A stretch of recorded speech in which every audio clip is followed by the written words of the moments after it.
Special sessions with Safa number 4, Tuesday, January 27th, 2026. This is going to be a very free flow of ideas regarding the multiplanetary manifesto. Elon has said that we should have a working philosophy as to humanity becoming multiplanetary, and this is very much not a give in to the distraction bureau's, let's say, operating method of getting humanity to seek to justify and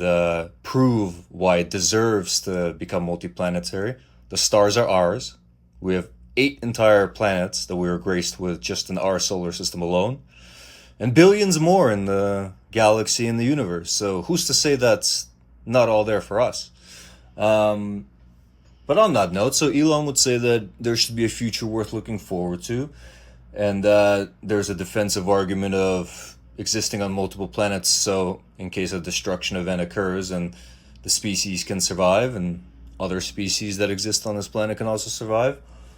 Now, the mission to accelerate societal orientation towards multiplanetary existence comes at it from a different angle, which is disgust and contempt for the dominant incentive structure that leads to the looping that we currently existing. The looping that encourages stasis and primitive conflicts and the circulation of heat in the synthetic thermodynamic structure, while at the same time not really generating anything of note and not making the species multiplanetary and existing with a single crumbling space station above us. Now, of course, we should have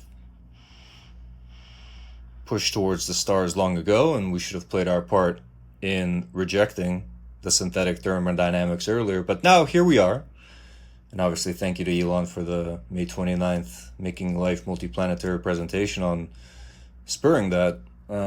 realization of the need to become multiplanetary. But on that note, the multiplanetary manifesto, the builders, let's say the multiplanetary missionaries across the 19 categories, the specific ones, let's say the engineers and the founders of the companies that are making the infrastructure, are perhaps not going to be the rhetoricians and linguists that are going to spur, let's say, the masses to go out there and start companies and appreciate the value of becoming multiplanetary. So it really falls on, let's say, the people who are the sophists and the rhetoricians that are out there with a following to really consider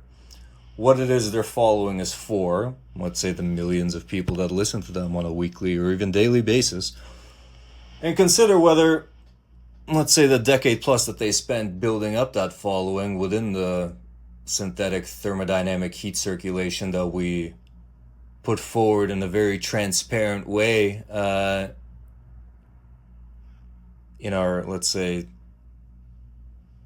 investigation and the transparent demonstration of how the mechanism operates, the very media mechanism that the mission is going to leverage in order to spur the creation of mission-aligned entities and drive attention and energy and funding and talent towards them. But yeah, the leaders within that synthetic thermodynamic structure should perhaps consider whether their ideology or philosophy or theology, how it would respond to the 8 planets that exist in our very solar system, and perhaps the expectation that the dominant species of this planet is to do everything it can in order to push itself to the new heights and to becoming multiplanetary, not just for ourselves, but for lesser species on this planet who are probably thinking what we're all doing. Now, of course, you can obviously ignore it and wait for somebody else to come by and come up with a more convincing argument, or you could just, ignore it and continue circulating heat while the quiet builders build the infrastructure and push out to the stars anyway. But it's worth a thought. Have a terrific Tuesday.